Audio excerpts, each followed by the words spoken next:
Welcome to the Steel City Rings podcast. I am Ray Whiting, and with me I got Zach Franciscus and Bob Quinn. Guys, how you doing? Good. We have guests. I know we have guests. Welcome to the Terra Dome. With me I have Dave Ribeiro and David Caro. Guys, how you doing? Doing great. Thanks for having us. Good, From good. Steelers Sanctuary. Steelers Sanctuary. Hey, thank you for coming on. No We're problem. glad to have you here. And of course, you know what we're going to do. We're going to talk about Steelers. Broderick Jones. Well, he's been the lead story in Pittsburgh this week, and the main question is, who do you blame and why? Well, first off, did you guys see the pictures of Broderick Jones on the sideline looking like the Michelin Man with the amount of like braces and pads and stuff he had on that arm? A lot of people are saying he could be more injured than we're letting on, and if that's true, I think it makes me madder. Yeah, I don't know if I buy the injury thing, right? I mean, he played it almost into the fourth quarter of the last preseason game. If he's injured, are you playing that deep into a meaningless game? I'm not doubting he's injured somewhat, obviously, with the elbow stuff and everything, but I don't know. Yeah, here's the bottom line, and I don't know what you guys feel about this, but why is he not on the injury report if he's injured? So I don't buy the injury at all. Unless the Steelers are just lying to the NFL. Do we think that's possible? I wouldn't put it past him, but yeah, they've done it before. But personally, I want to blame three people: Mike Tomlin, Smith, I want to blame all three of them. They all have a hand in this, and I don't I've never heard of a rotation at the tackle position in football. That was a disaster waiting to happen, and that was exactly what happened. It was a disaster. And you can't take a guy who's a rookie that he comes into this next season and keep moving him back and forth between left tackle and right tackle. You can't do this stuff. And they continue to do it with guys, whether they move guys to left guard, left tackle, center. They do it with a bunch of these guys, and it's always the same result. They end up sucking because they don't know what the hell to do. They're getting confused. I hate it. They've been doing this for years, and it's got to stop. Yeah, and I will give Broderick some credit because I was very, very. You can ask Bob. I was harsher than normal. I'm normally a pretty easygoing guy. I was harsh on Broderick after that game, after his responses, and dude took it on the nose. Dude came in, said he watched every bit of the film, as awful as it was. And everyone in the locker room that I heard says that he seems to be in a better mood. So if he can work himself through this, because apparently the Steelers aren't going to help him work through this, then all more credit to him, because I genuinely was on the way to wanting Broderick used in some kind of a trade because I was that upset at him. The problem with trying to trade him now is they've completely crashed any trade value at all. I mean, who's going to trade for a guy who's got like 3 straight penalties and looks awful? Not only have they ruined his career to this point, they've ruined his trade value. Yeah, I'm with Dave. This is all on Mike Tomlin to me. This insistence they have of position flexibility with the offensive lineman and tinkering with a high draft pick like this, it doesn't make any sense to me, man. You trade up for a first round tackle. Dan Moore was clearly a guy they wanted to replace. They drafted 2 tackles in a row in the first round, so they clearly want to replace Dan Moore at some point, and yet he refuses to do it. I'm baffled. What makes no sense is this whole idea of wanting all the linemen to be flexible, except Dan Moore. Yep, he doesn't have to be flexible.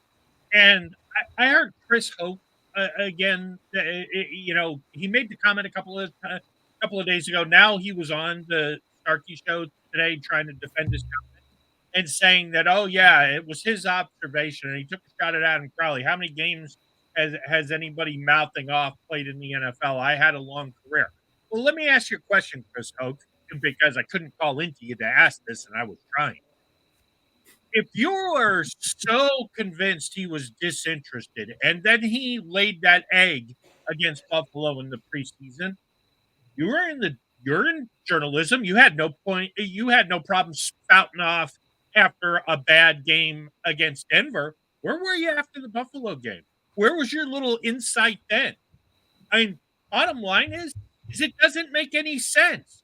The guy who's having to learn two positions is disinterested, but the guy who refuses to learn any other position, he's a superstar. He's developed. I don't understand. Why are we trying to set it up where we're going to pay? I want people to understand the franchise tag for left tackle is $20 million. No free agent is going to sign for less than the franchise tag if they're going to be a starter. So you want to pay Dan Moore $20 million for the next 3 or 4 years? I sure don't. I mean, if he plays at this level the rest of the season, you can kiss $20 million away. You know, he's going to get more than that. Yeah, if he but can do you play, trust that this is not a fluke? yeah. Well, we'll That's- probably find out this week, right? That's true, because I see a lot of people saying he's playing better, and I agree. I've seen some areas he's playing better, but Dan Moore playing better to me is still a liability in some incredibly high pressure situations. Dan Moore, I don't trust him to be sustainable.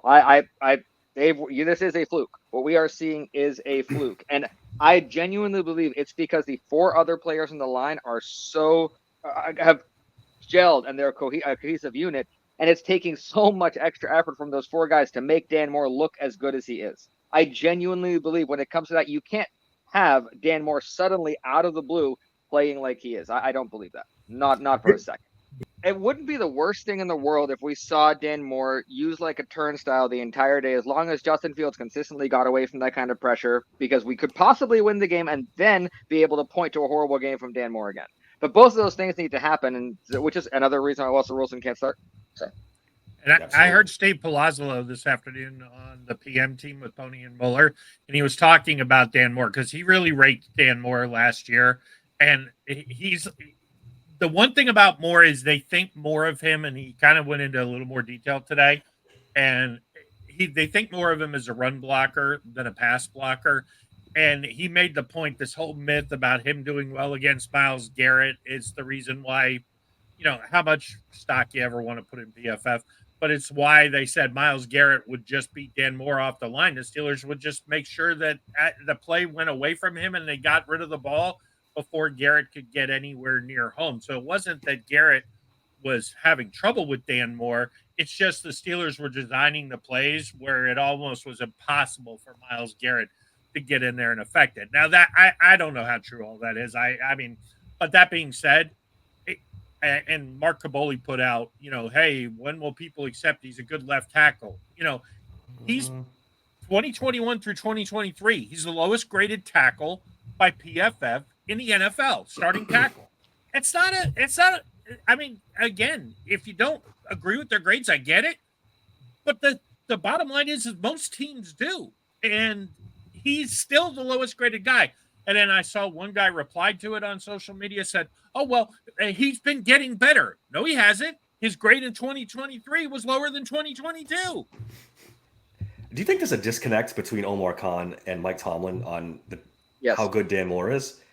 Because he keeps drafting first-round left tackles, and Dan Moore never was in danger of losing his job. Dave and I talked about this on another podcast, on our podcast earlier. Dan Moore was always going to be the starter this year. I think that was a foregone conclusion. So that brings up the question, why draft a tackle in the first round when you have so many other needs? Why are we still drafting tackles? Is there a disconnect between Khan and Tomlin? Or how a valuable, disagreement, not a disconnect, a disagreement. Yeah. There you go. It could be that. I don't know.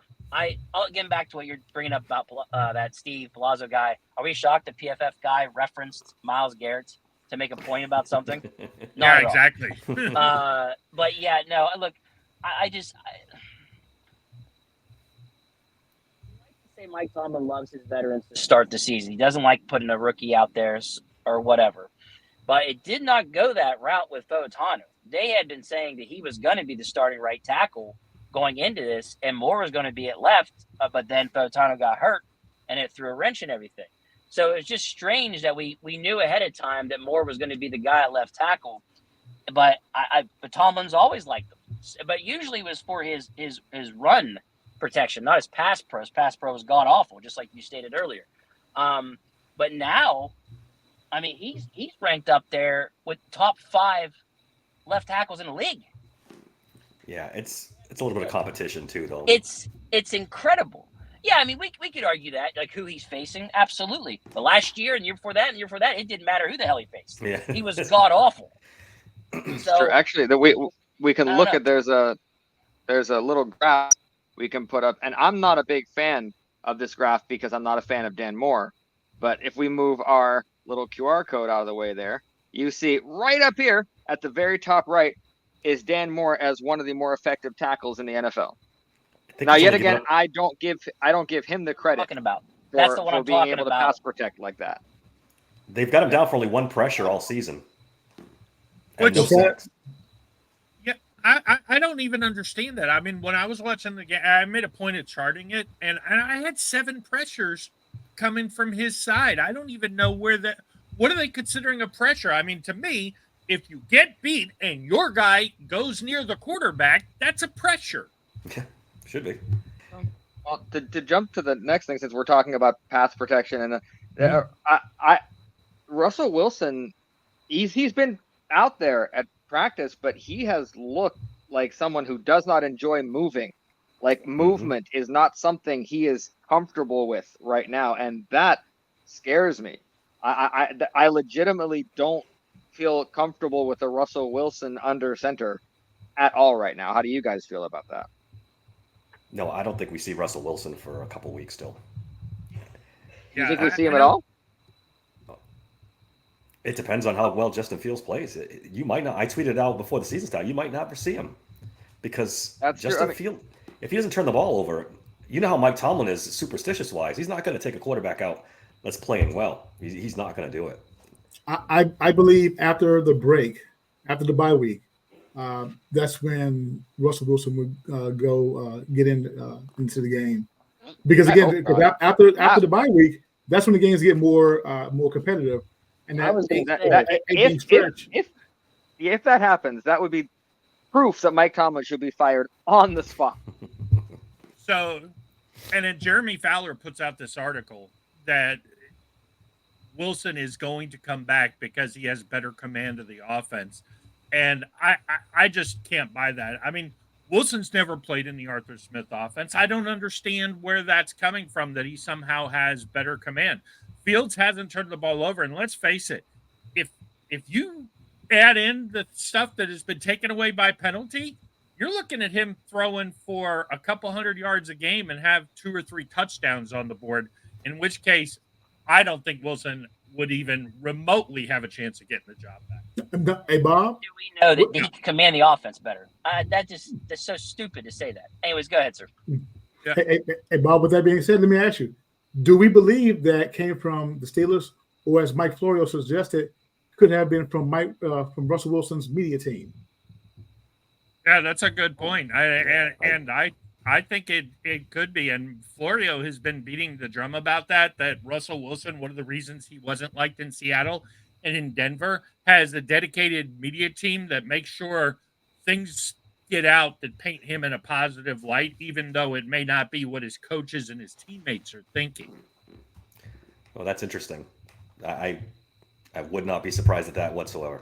It can't be coming from the Steelers, right? I mean, like Dave said, how can you have a better grasp of the offense when you haven't even played it? You've been hurt. Propaganda machine is in full go, huh? It's impossible. I mean, even from the moment Russell Wilson's feet hit Pittsburgh, you could see the PR machine that comes with him. And not just that, but he is very well trained in PR. So the fact that we even got a whisper that he was looking sulking in the locker room is more than he probably ever gives away. So they're probably in like overdrive right now to spin everything they can. They're like, I don't care if your leg is falling off. You go out there and you walk, you throw, you be seen. Because right now, I think Russell Wilson and his team are very aware that Justin Fields right now doesn't look like a guy that wants to let go of this job by any means. And he said as much, that he wants to stay the starter. Yeah. And he know what he has to do. You yeah, know? exactly what he's been doing is what he has to Yes. do. I mean, if Russell Wilson, the only way I could see it, and Florio brought this out, let's say they get off to 3-0, 4-0, then we're definitely not seeing him until there's a 2 or 3 game dip. And then they still have the story and like Florio keeps saying, they still have the story of he's 100%. He's not 100%. He's 99%, but he's not 100%. He also keeps pointing out that the Steelers knew what they were doing, and Russell Wilson made a critical mistake. He signed a contract for the veteran minimum because Denver was paying him all that money. Steelers got a veteran backup for nothing. Yep. Right. And to be honest, I think the Steelers need Justin Fields and that little extra he gives them with his legs. This offense is struggling so bad. I mean, any extra he can give them, running for first downs, making it, which he really hasn't done yet, but he has that potential. This offense needs it. They've only scored one touchdown in 2 games. It's not like this offense is humming. They have some deficiencies at wide receiver. That's starting to rear its ugly head. No one's getting open, if not named George Pickens. So I don't know how you put Russell Wilson in there with the fact that tackles are still struggling a little bit. I know Dan Moore has been great, especially in this game against the Chargers with these 2 pass rushes. He'd be killed. I think that the only way we see Russell Wilson get out there is one of 2 things is going to have to happen. 1, Justin Fields gets injured, or 2, interceptions, and it's just looking horrendous. And then we'll see Russell Wilson plug them in. And now I think they're going to ride the winning hot hand, if that makes sense. They're winning with them, so they're just going to keep rolling with them. Why throw a kink into that and screw everything up whenever they are winning with them? Well, actually, Dave, because apparently that's Mike Tomlin's agenda this season. I'm genuinely, I like Mike Tomlin from a personal standpoint, but this year it kind of seems like everyone else on the Steelers is aimed in one direction. We want to move away from the drama. We want to have a cohesive offense. Let's get our defense together. And Mike Tomlin's here saying, no, Dan Moore, you start. Okay, Broderick Jones, you switch on. Pat Meyer, you stay here and coach this offensive line. It's unnecessary drama. So right now, Dave, I would not put it past the Steelers for anything to come up, because I think it's a death rattle that we're hearing from Mike Tomlin having a grip on things he's used to having total control and no accountability for. Yeah, the accountability thing's interesting, right? Because You're not wrong. he doesn't answer to anybody, really. I don't even think Rooney can really overrule him. He does what he wants, and that's why Pat Meyer's still here, to your point. And we did all think Russell Wilson was his favorite and his choice all off season, and to see him, this injury's kind of changed his mind. How long will it take him to go back to Russell? That's going to be interesting. Hopefully not too soon. Yeah, hopefully not at all.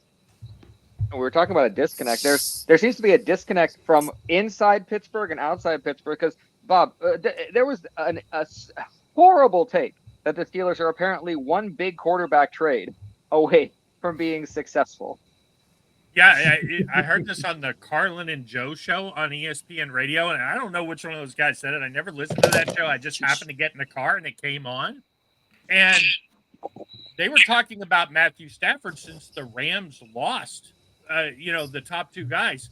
And they are like 4 destinations for Matthew Stafford that makes sense for the Rams. And the number 1 destination was Pittsburgh.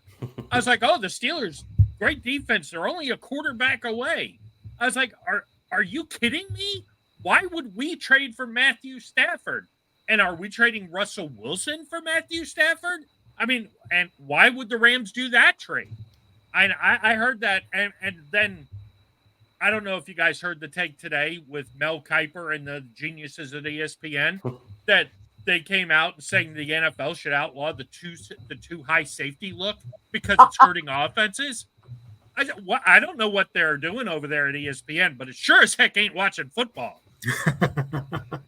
Tecmo Bowl. That's what they're doing. They're watching Tecmo Bowl. What do you guys think about the idea of? Would that even remotely be something the Steelers should entertain, a Matthew Stafford trade? Not in season. I like Matt Stafford a lot. I think he's a very good quarterback, but in season like this, it's a waste of time to even talk about. They're not going to do that. The Steelers are not going to do that. They're content with their 2 quarterbacks. I mean, between now and the deadline, if they completely fell off the map and one got hurt and the other one wasn't playing well, I guess you couldn't rule it out. But yeah. Do we even know if Matt Stafford could do this system? It would be a fit? I think Matt could play. Stafford could play any system, but Like I just you got a guy that you've won 2 games with who's technically playing well, just hasn't put up a lot of points. Why even go that route at all? Like I don't get it. I think a lot of people are still judging the Steelers on this NFL overall look when you have to take into account, and I'm going to harp on this the entire season until people stop being stupid about it. We invested the most money in defense in the NFL on the least money in offense. That comes with an imbalance.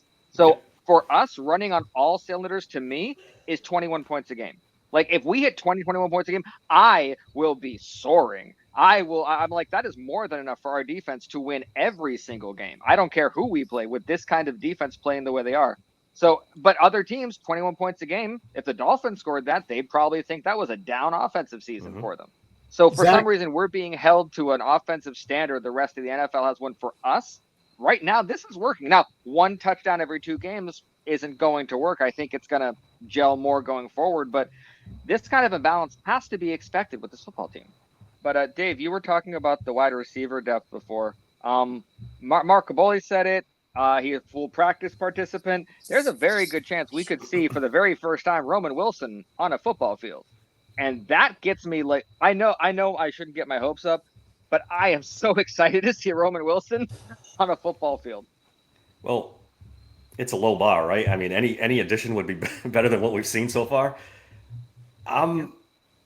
I'm not as high on what Roman Wilson's going to bring to the Steelers this season as other people. I think we need to temper expectations a little bit. He's missed everything, most of preseason, most of training camp. The first 2 games, he's a 3rd-round draft pick.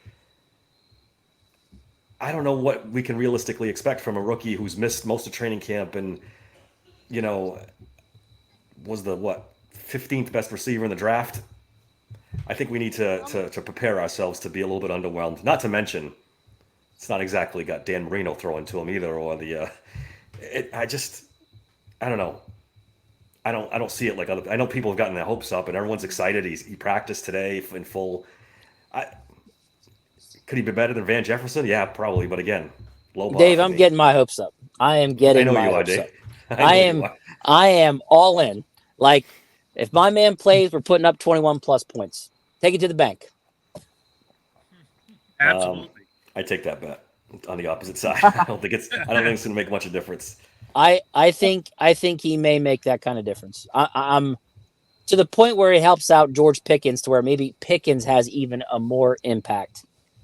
But he's going to help. He's definitely better than what we have, 2 through 4 or whatever you want to call it. He if you watch the film on him, he is going to make a difference. But there was a short yardage play where I saw Scotty Miller on the field as the blocking wide receiver. Mm-hmm. He's the smallest guy we got. I mean, why would you put the shortest member out there on a short yardage blocking play? You're telling me Scotty Miller? I mean, unless it's like, we might go deep. He was the only wide receiver on the field. Well, was Calvin Austin next to him? Because I think he's even smaller.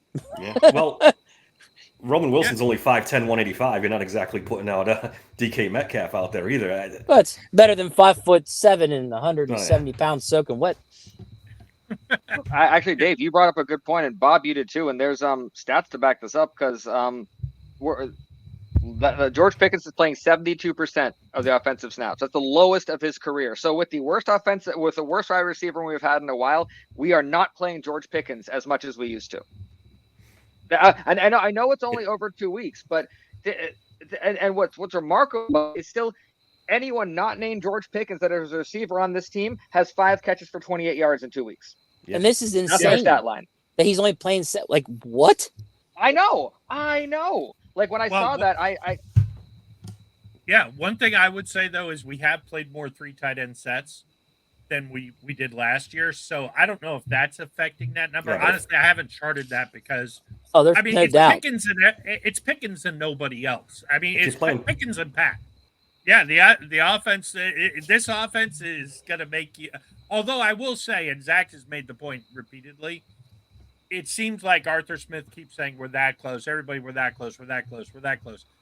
You add on those 2 big Pickens passes. You add on the Pickens touchdown at the goal line, where I mean, it was a sin to take that away. How he stretched his body and put the ball over the line.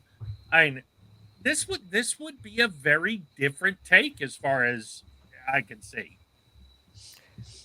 Dave and I were talking about it on the last podcast. It just looks better when you're watching it. It looks more cohesive. It looks more like a real offense. You can tell the difference from last year to this year. It's not hitting yet. I think Arthur Smith is right. They're getting closer and closer. Just wipe out the penalties, and this offense looks totally different. It does. I'm an Arthur Smith fan. I think he was the best choice for what Mike Tomlin wants to do. I mean, and Zach, to your point, you're right. The expectation is going to be about 21 to 24 points a game. That's what Arthur Smith's offense does. That's what Mike Tomlin wants. He wants to win with defense. He wants to control the ball. It may not be pleasing to watch, but that's their game plan, and they're not going to go away from it.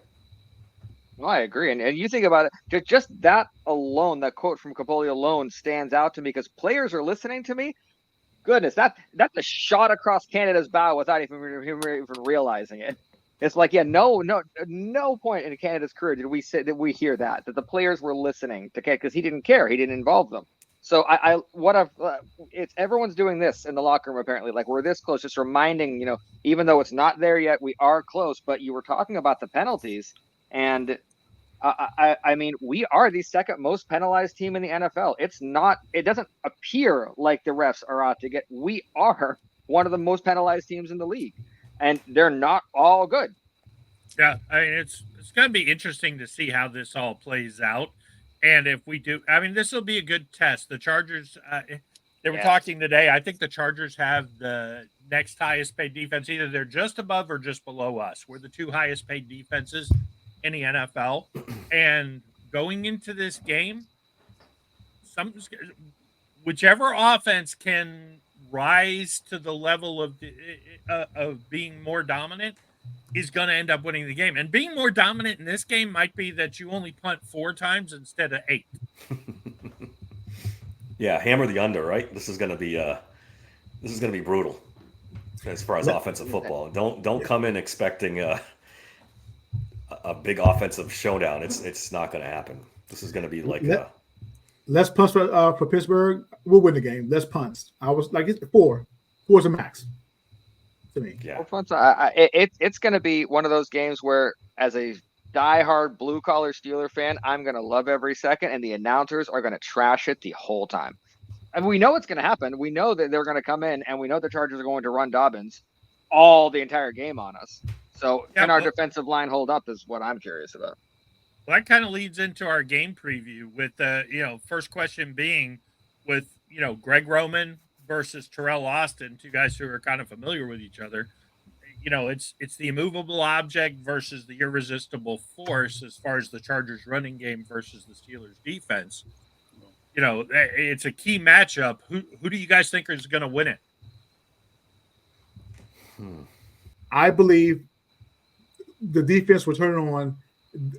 They win the game. They win versus the offense. Oh, I'm going Steelers defense. There's no doubt in my mind. Throw Austin because here's the thing. They got Dobbins and they've got what at wide receiver, right? They've got Quentin Johnson? I don't want to butcher the name, but I think that's literally all they have. That's all they have. And you've got a banged up Herbert if he plays. Dude, we are stacked we have 0 weaknesses on our defense. 0. Every single part of our defense is playing well. So honestly, they're probably going to stack the box and dare them to beat them with a banged up Herbert. Yeah, they do have Ladd McConkey, who's in the slot. Who hasn't really broken out yet, but I mean he's probably their best receiver. Yeah, I mean, to my point is he hasn't done crap yet. I'm using word like crap instead of other words. So if you hear words, they're just, he hasn't really done much. So I'm not really worried about him. It's that Quentin Johnson who's actually put up some points for them. So, you put Joey Porter on him, stack the box. Good luck. I mean, that's the way I look at it. It's going to be one of those games where I think Joey Porter's going to feel almost insulted that he has to cover one of these guys. He's like, right? come on, look who I just covered. Come on, man. And Joey Porter's shutting people down. So if he's shutting down Cortland Sutton, he's shutting down Drake London and all that. It's gonna be a fun game for the secondary. I legitimately believe the secondary, because of how much they've impressed me. Like you said, Dave, I was expecting there to be weaknesses in the secondary on certain points. Dante Jackson stepped up. Jalen Elliott stepped up. Even Beanie Bishop hasn't been the liability I expected him to be. So I'm excited to see the secondary. What do you think, Dave? I think the Steelers have a good chance of shutting the Chargers down. They're pretty familiar with Greg Roman and his offense from this Baltimore day. They know the Harbaugh thing. There'll be no surprises. I think the wild card's Herbert. Is he healthy? Can he play a big time game? If he's not healthy, the Chargers are in trouble. And I'm usually kind of pessimistic when it comes to Tomlin playing new coaches and teams that he doesn't see all the time, because he kind of tends to lay an egg. But I think there's a lot of familiarity there, and I think the Steelers are pretty comfortable with their game plan. They just still have to not turn the ball over. Keep not turning the ball over. The defense will be fine, and they should win this game at home. Yeah, it takes us right to the next one, because we'll start with Dave since you finished it up. Is it better for the Steelers if Justin Herbert plays or not? Just straight up. I fear Herbert, even 75%. Even if he didn't play, that's a lock. The game's over. The Steelers definitely win if Herbert doesn't play. If he play, he's good enough to change a game, even with bad wide receivers. He's good enough to change the game. So if I had my choice, the Chargers are better off with Herbert in there.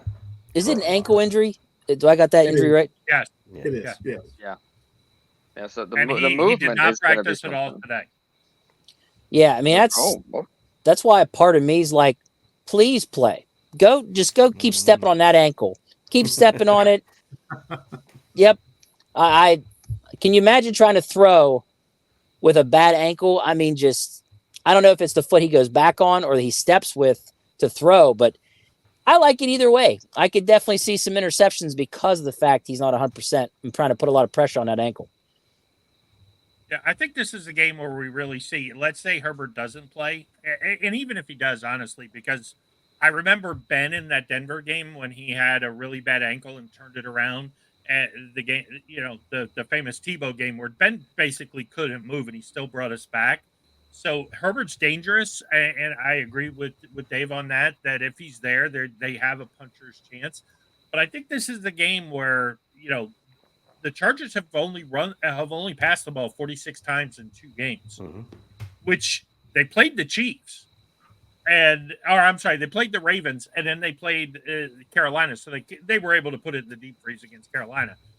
So they haven't thrown the ball a lot. So this is a game where we're going to see if Patrick Queen is worth the money we paid him, which I think he is. He hasn't had a lot to do the first 2 games, but this is a game where Gus Edwards, J.K. Dobbins, they're going to run the ball. They're going to run at first and 10. They don't care if it's 2nd and 8. They're going to run it again, even if Herbert's in there. And that's been their MO these first couple of games. And, Queen a couple times has been getting washed as good as the defensive line has played. There's been times where a guard has found Queen going to the next level and kind of washed out. We've seen a couple of these little 10, 15-yard runs just pop out in the first couple of games, but because the defense was so dominant, all you had to do is once get them into 2nd, 3rd, and long, let them drop back, and the pass rush does the rest. Well, I think we're still a much better pass defense than we are a run defense, but we're going to find out this week. And if they can just limit them to maybe 75 yards or so on the ground, I think then we win the matchup. We win going away. Obviously, with Easton Stick, I think they'll stay even more dedicated to the running game. And then who knows, maybe if they can figure out a way to get a couple of first downs, maybe they gash us a little bit and the game's a little closer in the second half than we'd like it to be. Bob, I think you could go into Carolina and beat them. Honestly, I probably could. Very truly. I've seen some bad football teams. Very bad football teams. But honestly, I see the Steelers winning either way. But we get one of 2 monkeys off our back. Either win. If we beat Easton Stick, it's Mike Tomlin coming up and facing a trap game and not falling for it. because an Easton stick game would be a classic Mike Tomlin game to lose, especially with this defense and everything. But if Justin Herbert plays and we win, a lot more people are going to be looking at that 3-0 and taking it more seriously. Because if we win 3-0 at the Chargers with Easton Stick, everyone's going to say Easton Stick before anything, before they mention our record. That's so. I know no one else cares, but in the Steelers locker room, but I want that national media attention just a little bit. I want some recognition because we're a better football team than people are talking about. The Falcons beating the Eagles is what helped our record Yes. look legit already. Yeah. Yeah. And because that offensive line, the Falcons' offensive line looked really good against Philadelphia, Yes. and we made them look awful. So we have a good and defense. I thought Dan it's- Patrick put it really well on his show with the Justin Herbert Easton Stick thing. He said the Chargers should be thinking about, do we want to win the battle at the cost of the war? Your season, you can say running game all you want. Your season is tied to Justin Herbert. So throwing him out there against the Steelers defense where he may not be mobile is a good recipe for getting him hurt and losing the war. So it really will depend on just how, and Jim Harbaugh, let's face it, it could go either way. He could be so dedicated to winning a game now that it could be good for the Steelers later on, because if Herbert's out for the year, halfway through the year, then that's one more team we don't have to beat out for the playoffs. I don't know a lot about Harbaugh, at least this one. But from what I've seen, there's a lot of rah-rah things that I saw from Pete Carroll when he first came to the NFL. And I don't know what the transition is like from a college coach to an NFL coach. I do know it's incredibly rocky and it rarely works. But how difficult is it to go from I have to win every game or my season's done to an NFL game where there's times you have to strategize about who on your roster are using or think about injury? When you're in college, every game could determine bowl position, could determine how much money your school has, could determine your job. I imagine it's a different mindset. So do you think Harbaugh has already made that transition, or do you think that's not going to be a problem with him coming into this? Well, I it don't took the think I don't 49ers think to it'll be a problem. I don't think it's gonna be a problem. Yeah. Zach. Okay, you talk about college football. I mean, years ago, it means you got to run the table, otherwise you're out. Now there's a 12-team playoff format. So Okay, well, hold on, time out. Are we forgetting that Jim Harbaugh started in the NFL and took the San Francisco 49ers to the Super Bowl? of course, And Nick. he already knows how to Nick. coach in the NFL. It's not Pete Right. Carroll. And remember, Pete Carroll started in the NFL with the Patriots. So this whole idea of, hey, he's got some college mentality. No, he's an arrogant guy. He's an ex-quarterback. He likes to throw it in his face that he's smarter than everybody else. How'd he do in the national championship game? Oh, yeah, he didn't coach it because he got caught cheating. One more thing So we about got- Harbaugh, he's the ultimate competitor. A lot like Tomlin. Mm. If Herbert has a pulse, he's going to play because he wants to win every game. So if he's healthy, even 75-80%, he's going to play. Harbaugh wants to win every game. That's the way he's always been. Well, let me ask you a question. This kind of leads into the next thing. So let's say they do play Herbert. Does the clock strike midnight on Dan Moore going against Joey Bosa? Yeah, I think this is even more important than our last topic. It's how does the Steelers offense go up against the Chargers defense with those two pass rushers against our tackles? That's going to be interesting. Can they mitigate that? Do the Steelers have a game plan? This is where Arthur Smith's probably going to be important. Yeah, it's called 13 personnel. Yeah, 5 tight ends on the roster right now, right? Yeah. Mike I mean, Tomlin's literally. Use them all. dream Yeah. scenario right now. Honestly, what we this is like the first time the last game is when I really saw Darnell Washington being used in any kind of legitimate passing game, and that was like one catch. So I see no reason not to just tell him to pull a Joey Porter. It's like wherever Bosa is on that field, Darnell, follow him. Just follow him back, because it's Darnell Washington is a Mack truck of a blocker. He is a pristine blocker. And right now, I want all ego off the board and everything. And just don't say you're thinking about using Darnell in the pass game. This is a game where you need him to be an extra offensive lineman and move him around. Just that's to me is how you take Bosa out of this game. It's not going to be Dan Moore. No. We'll see. I'm interested to see if the Steelers can get a running game going against, because the Chargers are going to sell out to stop the run, just like the Steelers are. So we'll see how that goes. This is the more interesting battle to me than the Steelers defense against the Chargers offense. I don't know they're Set up going really max nicely. protect. Yeah, I don't know they're going max protect and keeping the tight ends in to help, which we may end up having to do. I think this is where we'll see the rumored, but we haven't seen it the first 2 games. Something Arthur Smith does really well is the screen game. And I think Jalen Warren is going to play a huge part in the offense this week, where I think he's going to, I think you're right, Dave. Arthur Smith is going to account for the fact that these tackles cannot hold up to Khalil Mack and Joey Bosa. And as they come and collapse on him, just Warren sneaking out, hitting that little screen, and let him go. Pick up 7, 10, 12 yards. I think it's going to be hard for George Pickens, but as that screen game slows the pass rush down, I think that's when we're going to see the shot down the field to Pat, the shot down the field to Pickens.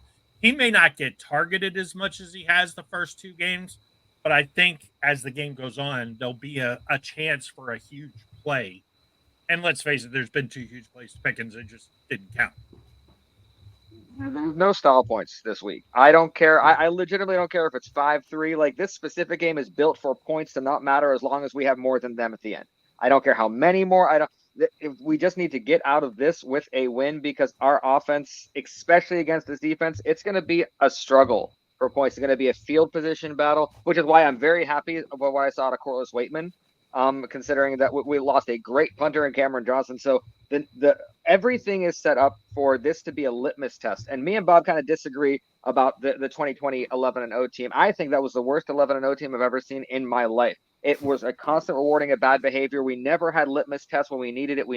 There was always things that would tell you we're going to lose games, and we never lost them. This is a perfect early season test for us to know what kind of team we really are. Because if we get blown out, we know that was a mirage that we got to go back. But I legitimately feel the litmus test at the end is going to show we're a better football team than most people think we are. And it's going to be defense led, and people need to get used to that. I agree. For me, I don't know. I don't know if I feel that way about this team because of the fact you have a banged up Herbert. All they got is Quentin Johnson and Dobbins, but the Keenan Allens are gone. The Mike Williams is gone. They don't have and Palmer's still there, but you don't have that big threat of all them wide receivers plus having Dobbins in there with it. So to me, it just doesn't. I don't know. For some reason, I feel better about the Steelers winning this game because I just feel like their offense is not as big of a threat as it's been in years past. And we got a stacked defense. So I think we're going to put the clamps on them almost as good as we did Denver, really. Like that confidence. And it takes us into the second to last thing, because we were talking about the offense. Is this the game where all the things that didn't click or all the things that took the touchdowns away, the yards back, is this the game we see Justin Fields really break out? And to me, I think that means arms and legs, like excess of both. Is this the game where we see that? Or is that should we really not expect this particular one to be his breakout game? Yeah, I don't see this one being the breakout game, Zach. This is going to be a slog. I think, those 2 edge rushers, Harbaugh is going to try to scheme Pickens out of the game completely. We're going to see screens and running plays. You might see him break out with his legs, but yeah, I think it's a lot to ask in this game to see him break out passing wise. But if they're aggressive and they over pursue Fields, I think because Zach Frazier is doing such a good job in the middle, and I think there's going to be places to escape up the middle. And if Fields does that early, it'll slow the pass rush down and make everything go. So I kind of agree with Dave on this. I think it'll be his legs, but I think that will lead to maybe in the second half a couple of big plays in the passing game. So for me, if Roman Wilson plays, you will see Justin Fields have a way better game. 2, if Jalen Warren is allowed to go off, like no more training wheels because of his injury, right? If they get him more involved, kind of like you brought up earlier about the screen game, right?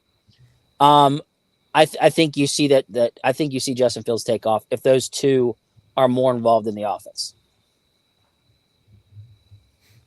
I like that. Ray, what do you think? You think he's gonna briefly? You get a breakout or no for this game? No, he's not gonna have a breakout game. He's not. Again, that like I said, that defense, they're gonna try to contain them. But again, it's gonna be all on the offense, and especially the wide receivers, because you know, you can take Pickens out of the game by double team and triple team him. You could do that and get him out of his game possibly. Now who are you going to go to? I don't have anyone else So, that's scary. You know, so They Roman triple Wilson- team Pickens. They're going to do what they've been doing. They're going to roll him out and throw a 5-yard pass to the tight end. I'll take that all day. But we're going to try something we haven't done on Steel City Rings yet. For our predictions, we're going to contain everyone to a 60-second prediction and final thoughts on this. So we'll go Dave, David, Bob, me, and finish out with Ray. So let's get that 60 seconds on the clock. Dave, predictions for the game and final thoughts. I'm predicting a Steelers win. I think it's going to be low scoring, 13-10-ish, around that area. I think both offenses struggle to score points. I think Fields will struggle, but be okay with his legs. I think Jaylen Warren could be an impact player in this game. And being that it's in Pittsburgh, I think that gives the Steelers a little bit of an advantage. But don't go into this game expecting fireworks. It's not going to happen unless you like fireworks on defense. I am very concerned about our tackles against their edge rushers. That is my big. There is a world where this could get ugly with turnovers, fumbles by Justin Fields. But I'm going to remain optimistic and say Steelers 13-10. We got a 13-10. Okay, David, we got 60 on the clock. I predict pain. Rocky No. Shout out to Mr. T. Yeah, but no, dude, if Roman Wilson plays, I think it's going to be 28-13. If he doesn't play, I predict 20-13. I really think the offense is going to click. Last week they should have had 20-something points because of penalties they didn't. This week I think they cleaned it up a little bit. That defense is going to be ready to roll. There at Acrisure, they're going to have Renegade. It's going to be flowing, baby. It's going to be beautiful.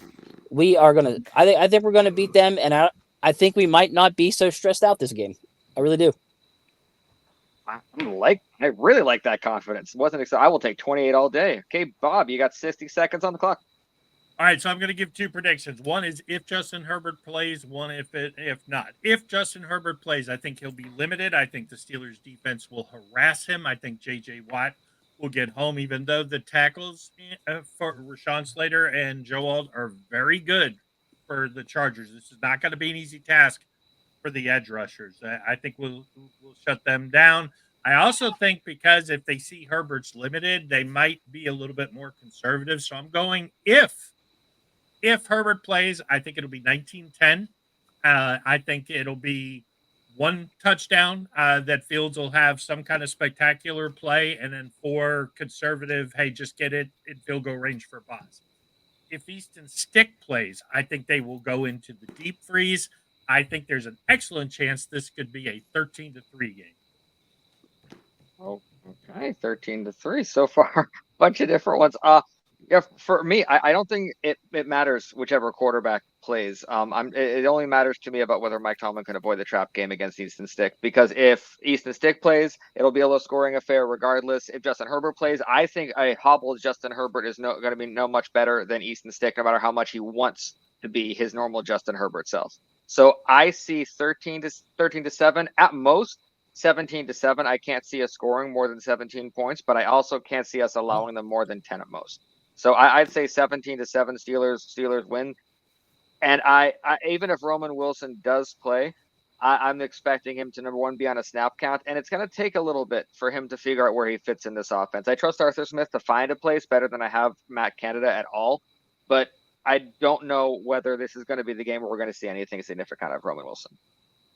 So, okay, we got Ray. You got 60 seconds on the clock, Ray. All right. First of all, I think this is going to be a big test for Justin Fields. The thing is, if the Chargers get out to a good lead, can Justin Fields, can he play from behind? That's a big question right there. With that being said, of course, the offense can move the ball down the field. They can move the chains. It's going to be pretty tough against that defense with the Chargers. However, I will say this. I will go back to the AFC Special Teams Player of the Week, Boswell. I'm going to predict 16-13 Steelers. Boz kicking the last-second field goal to win the game. I like Man, am I the only one that's got us kicking their ass? it. I guess you are. I was very 1910 would everyone be a was nice surprised. victory. That's a 2-score win. Well, I'm starting to feel like an idiot. Maybe I'm way off on this. Oh no! I- You keep I that liked your confidence. prediction I am the best. Fine. Oh yeah, no. We all want you to be right. No Yeah, we one's mad definitely. at you for that. Don't we? No, I would love. Don't get me wrong, because if the Steelers do score that 28, everyone is going to have to start talking differently, even including within Pittsburgh. So I would love that. Change that narrative that quickly. Oh, that because that means Justin Fields had himself a day. Now, remember, So, I said that's goodness. with Roman Wilson. Let me make sure we Yeah. remember. I said if he plays. And Well, he's a full participant, we also have so. the qualification. It could be 28, and the defense scored 2 touchdowns. Yeah. True. Yeah. True. A big question this team needs to be answered: can they come from behind with this offense? If they fall behind, what happens? Yeah. Significantly. I'd be interested to see. They fall down early, 10-0. What happens? That could Yeah, that be an ugly that's a scenario. very good point, because honestly, the first solution I think of when I think about that is I'm like, oh, our defense has to bail us out. I'm like, oh, but that's too much like last year. Oh, I don't want to go back to that. Well, that's Don't the get me thing. wrong, Like I to appreciate the Cleveland win, but yeah, to Ray's point, like literally last year, didn't Canada admit that we're not a team built to come from behind? Didn't he say that or something? It was like, dude, don't say that. Never say I that. mean, Why would you say You're that? right, but don't say it. Yeah, right. Like, don't just Oh lie to my face. Don't actually say it out loud. Jeez. goodness. Well, the And- great prediction. So, Ray, take us out, bud. All right. Guys, again, thank you. David, thank you for coming on, man. Hey, great talk. Love this. I love this. Thanks. And for I having hope us. this won't be the last time. So you all come back again. The welcome back is there for you all, okay? Thank you. Go watch Alright. their podcast, Steeler Sanctuary. Yes. Yes. Thank you. So hey, go ahead and give a plug now. Go ahead. Yeah, you could find our Steelers Sanctuary podcast. We do it twice a week. We'll be recording tomorrow for Saturday. Come check us out. All right. And like, share, subscribe to the Steel City Rings podcast. We're also on TikTok as well. We do recaps after the game, and we also do another one on Monday. Guys, thank you very much for coming on. You all take care. Be safe.